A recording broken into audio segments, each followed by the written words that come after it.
Hello, good evening, esteemed viewers. This is Fulani Media. If you are new to the channel, kindly like, share, subscribe, and please do not forget to hit the notification bell. Let's look at this serious issue in Nigeria, talking about insecurity, particularly in Benue and Plateau. I'll bring you the highlights of what we are discussing before we go into the detail. The first thing we have on the highlight has to do with Trump saying it is unacceptable for terrorists, bandits, Fulani Militias to be killing Christians in the north. I will allow you to watch the video after the highlight so that you have a sense of what we are discussing. The second thing on the highlight has to do with the American Air Force Commander for Europe and Africa telling the world, telling Africa that they will be targeting terrorists in Africa going forward. And as we have it, back here in Nigeria, we understand that we have Boko Haram as terrorists, we have ISWAP, we have ancestry terrorist organization, we have Fulani Militia, of course, the fourth most dangerous terrorist organization in the world. Then the other item on the highlight has to do with a Fulani Militia caught in Benue. Of course, I must say that the tide is turning against the Fulani Militias this time around. Of course, this is a Fulani Militia caught in Benue, as you can see, pleading and asking that they should allow him call his mom before they disallow him. That is as you have it. But the other item on the highlight has to do with the Nigerian Air Force registering success in their different theater of operation. As you have it, this one is on cable.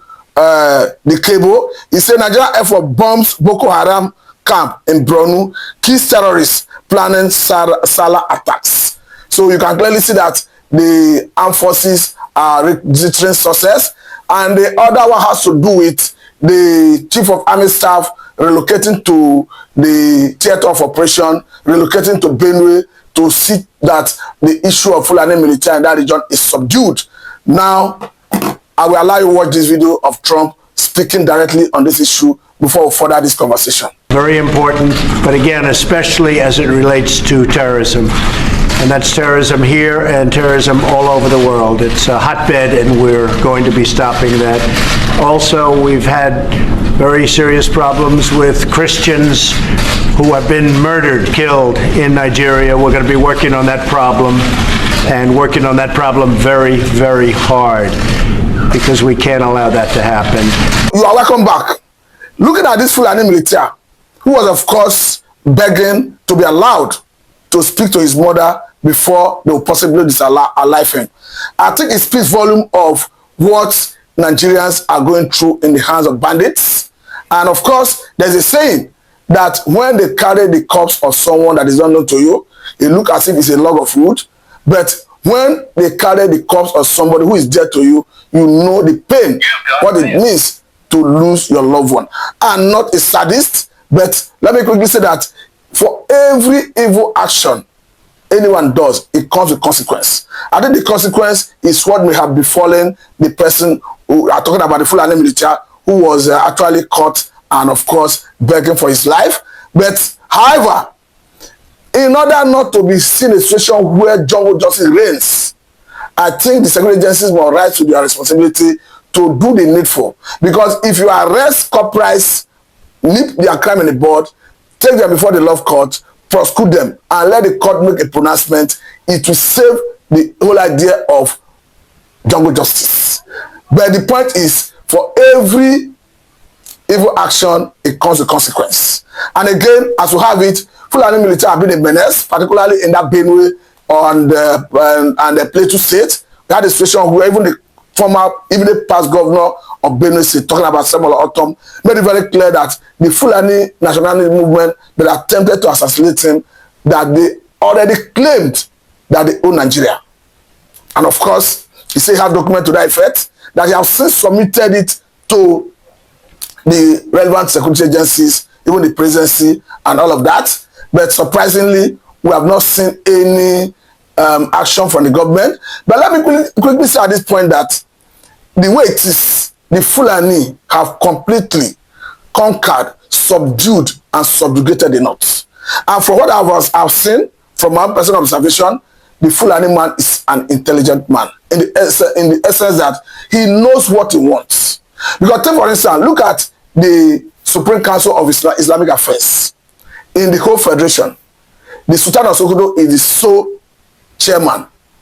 So if Nigeria were to be controlled totally, if Islam is the only religion in Nigeria, it implies that diplomatically, tactically, the Fulani is the one controlling everybody. That is on one hand. Then secondly, just take a look at the issue that has to do with the emirship position in the north.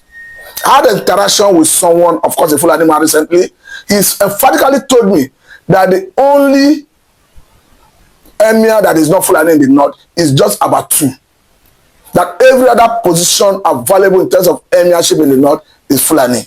And this they did systematically, diplomatically over the years. And these are people who came into the country in sometime 15th, 14th century. We decided that in the 19th century they successfully established the Sokoto Caliphate, which is called seen as the Fulani Empire. But the way it is, even the political class in the north, they have completely taken over every position. I had equally interaction with, so I saw a video recently of a lady from Katsina State, to be precise, who lamented that in spite of the fact that Katsina is Hausa dominated, but she have never experienced an Hausa governor of that state. Rather, all she have been experiencing is Fulani governor. So it goes to show that the Fulani man is tactical, is intelligent, is strategic. They know how to play their game.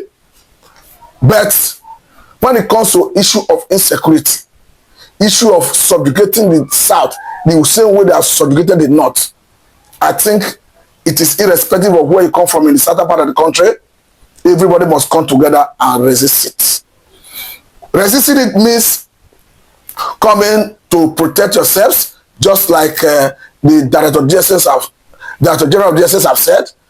I think communities should be approaching the relevant government agencies, the police, the DSS, the army, for an arrangement that will geared towards government agencies monitoring it and protecting themselves for the safety of the environment, particularly in southern part of the country, because the way it is, I don't know how the north want to change the tide. The tide is already in favor of the Fulani in the north. The Biafra evangelists, let us look at what is happening currently, sequel to this security ravaging different parts of the country, talking about Nigeria. As you can see, the Fulani Militia seem to be getting it hot this time around. We can see the military in different parts of their theater of operation registering victory. And this did not happen until even Trump himself made it clear that they are going to have Nigeria fight insecurity. At the time, even the commander of America for Africa, Air Force commander for America and Europe, just Hecker, make it very clear that they will be targeting terrorists in Africa. Now that Fulani is on the run, because even in Benue, the Fulani Militia that was caught was begging. He said, I beg, make I call my mama first. Let me get her take. Hey, you know, this is one of the things I remember humble sir. One and the only evangelist Benjamin Johnson, this is Nachi, the one and the only Biafran evangelist. You know, if you have been following me up, you will agree with me that this is the kind of news I've been expecting from the military. This is the kind of news I've been expecting, I've been pondering, I've been saying it, that I still stand to quote and unquote of what late Sani Abacha quoted, that anything that escalated on over 24 hours, the government hand is there. Listen to me. The mighty Allah is on the run and they are on their knees begging. The reason is that the Federal Republic of Nigeria, I have now watched my video and I now concur with my statement. It is time to give them woto. Match them tooth to tat, leg to leg, one on one, eye to eye. By the time you give it to them, definitely there will be peace. The insecurity will stop. They are just bragging because they are. I could remember during the tenure of Muhammadu Buhari, you see these people acting. If police or army want to rise up, you know, up to expectation, to act according to what they signed to do, you will hear say, order have not come from above. Which above are you waiting for? When you are supposed to protect the people. Because of what you said, there is a trending video of a local government chairman in Benue State who was addressing the presence of a high-ranking police officer. And he was telling them that even the police is saying they cannot act until they get order to fight. Yes, you say you want to get order to do what you're supposed to do. In the very first place, what did you sign? Is it not to protect life and property, to protect the citizen in any condition, in all circumstances? Why is it that you are waiting? Those ones did not wait to take order and they are acting. You as a uniform person, you that is authorized and given power to move by the Federal Republic of Nigeria, you have the audacity and the power, the right, what it takes to do the right thing at the right time. When you see people going illegal against the law, what are you supposed to do? You stand up, you are the one that government have empowered to act. Then you are telling me you are waiting for somebody to empower you, to give you go ahead before you do your job. That is to tell you that you don't know what you are doing. And that is to tell you too, based on what Sani Abacha have earlier said, that means true, that the government hand is involved. But now that the military has officially stood up on their ground to do the needful, that means internationally they are seeing it that, Baba, let us be sincere. Let us be sincere.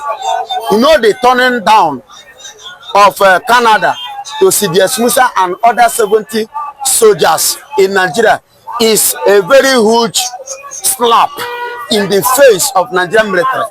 Even the deportation of Shehu Gumi. Then look at somebody like Shehu Gumi. He did not travel to a Christian nation. He traveled to Saudi Arabia. Saudi Arabia is an Islamic nation. But look at the way they say that father back to sender.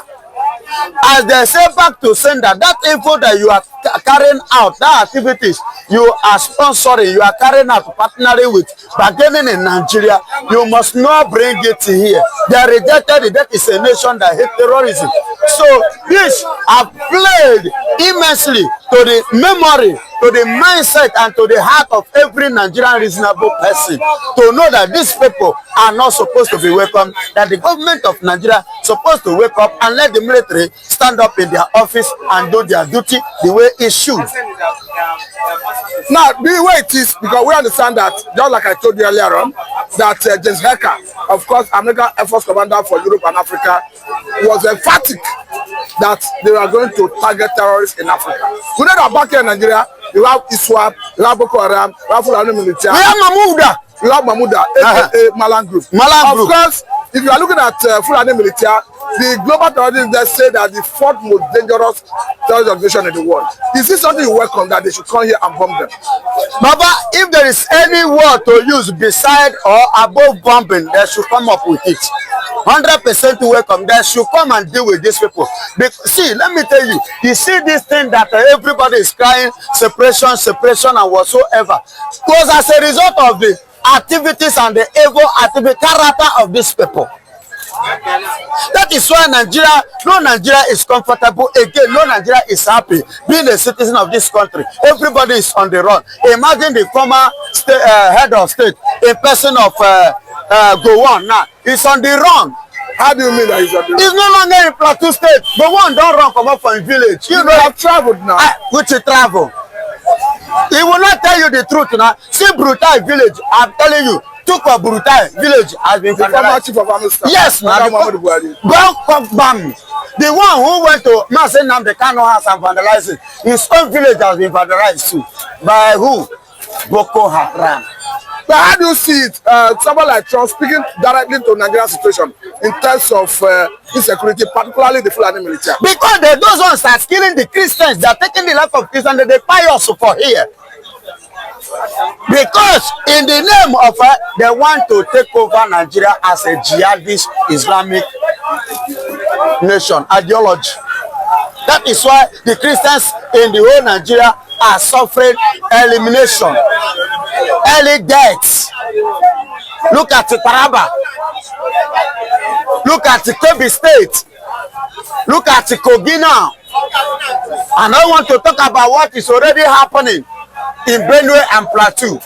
As I speak to you, the one that called Buhari have run out of Katsina. He ran to Kaduna. From Kaduna now, as I speak to you currently now, he has run out of Nigeria. That is your former president. Your former president. I'm talking about Muhammadu Buhari. Muhammadu Buhari now, that is Nigerian president. I'm a Biafran. I have my nation, I know where I come from. Now let us take Nigerian president, former president. Let us take attention to the angle of the Prime Minister of Israel, who was emphatic about the protection of the Jew globally. Yes. I understand that the Igbos of the Jew extraction. Bam. What do you make of that statement? Yes, it is the high time that the Jewish nation should rise up to go against those that are going against their brothers in the diaspora of the world. It is the high time that the Jewish should know that they are as brothers elsewhere. You know, Jewish are scattered, remember. There was no Jewish nation like Israel before until the end of Second World War that ended in 1944 to 45. Before the Jewish Israel you are seeing today now came up to stand a nation in 1947 to 1948, that today they stand, you are seeing them today. So they need to, let me tell you, there is something that Europeans say one certain time. Is it Putin or who that make that statement? Do you know what Netanyahu say? He said that the Jewish Israel used their blood to get their independence. He said nobody give them independence, that they fought for it. But let me ask this question. So it is a high time that they should rise in the diaspora. Biafra is one of them, the Jewish Igbos. Let me ask this question. If Netanyahu, Benjamin Netanyahu, is calling on the world to protect the Jew, is it safe to say he's calling for the protection of Igbos? Of course, yes. Now, but why are asking this question is, I saw the video where some Israeli were emphatic that if you go to their website, you clearly see Igbos as the Lord tribe of Israel. Of course, yes, Igbos. Let me tell you, go to your Bible, you will see Abia. Abia is in the Bible. In the book of Genesis, there is an Abia there. And Abia have become a state in Igbo land. So we are the original, the foundation, the root of the Jew. So maybe the lost. The Igbo have been traced to the Bible. Of course, we have our traces from the Bible. We are the lost tribe. And we migrated from the third child, the third son of Adam, in person of sex, of which, let me tell you, we originated from, I don't know, you hear a man called Jared. That is the second longest living man on earth after Methuselah. Methuselah lived 969 years. Jared lived 962 years. And that is where Biafra come from, Igbos. That is where our generation come from. And all these people are the generation from Seth, the third son of Adam. Okay, now let us look at, by extension, the North calling on the government to listen to the Kanu. According to them, they know that is our sense to be precise. Yes, they are saying that the government already has so much in their heads that releasing the Kanu is going to relieve government, and of course it's going to relieve them in terms of expenses. Do you know how much Nigeria spend each day? Nnamdi Kanu appears in the court. Do you know how much Nigeria spend? Do you know how much Nigeria stand to lose in a matter that is not called for? The money that you're supposed to use to do something meaningful to the society, they are using it in the name of Nnamdi Kanu court case that don't have value, case that don't have weight. You are going to the court and you are losing. Look at the video, the trending video, where they say Nnamdi Kanu admitted this, Nnamdi Kanu said this. Well, after playing that video, there was a place Nnamdi Kanu was screaming so seriously, my lawyer is not here and my lawyer is supposed to be here. No, and that is his interrogation at the DSS. That's what I'm saying. Because according to the judge, he said that though the administration of justice, criminal justice system, say you may have your lawyer present or not, which meaning whether your lawyer is there or not. But that there are so many court judgments that make it compulsory Yes. that your lawyer must be there when you have been interrogated. And apart from that, Nnamdi Kanu was heard repeatedly say you interrogated me in the absence of my lawyer. I cannot turn a blind eye to that. Yes. That he not throw away that interrogation. Yes, because it was under duress.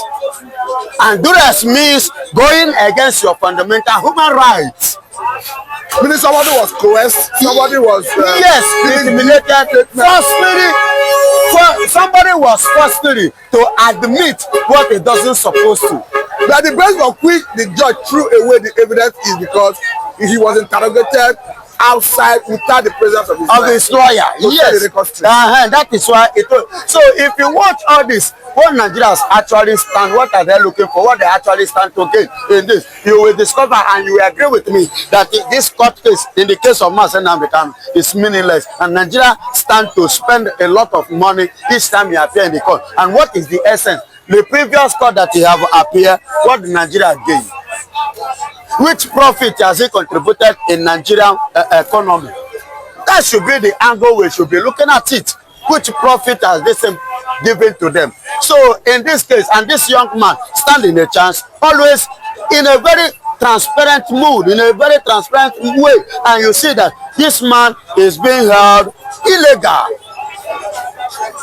That is not supposed to be there by now. If I may even ask this question, though even UN working group on agitation have asked the Nigerian government to release the man, because we understand that even part of our people before now have rules that Nnamdi Kanu was extraordinary rendition for Kenya to Nigeria. As such, it should be released unconditionally. Unconditionally. Nigerian government appealed that case. That the way it stands, will you advise that government should go for a political solution or continue and finish all this case? Whether they continue or they want to go on a political solution, whichever way, Binta have already given an opinion that they should go out of court and sort out these things, which Nnamdi Kanu himself, he did not revolt against this, he admitted it. He said he will go with Nigeria, with the way Nigeria, but it all depends as a Nigerian court, what they come up with. That's what will make him to go to settle with them out of the court.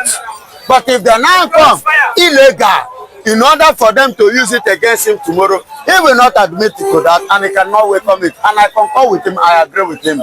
So in a nutshell, you have the opinion that the case should be concluded logically. Logically in the court, so that they will hold it as an evidence. According to Nigerian court law, see how I've been vindicated, and on this I stand. But if I may ask, as a way of pattern, do you think when Nnamdi Kanu eventually gets his freedom, is he likely going to carry on with the agitation? Why not? If not, that was what landed him there, and that was what kept him up to now. Do you think that Nnamdi Kanu is somebody that you can influence or bribe? No. If it is all about bribery or selfish-centered, he would have settled with Nigeria ever since and get out of that place. So he will continue on what landed him there until he finishes it. Because on this note, this process of struggle led to the death of his father and mother, and the vandalizing and destroying many of his properties and his image. And do you know how many people that died every day, even in his house? So he cannot just throw all those things away like that. So he definitely will continue until he gets what he wants.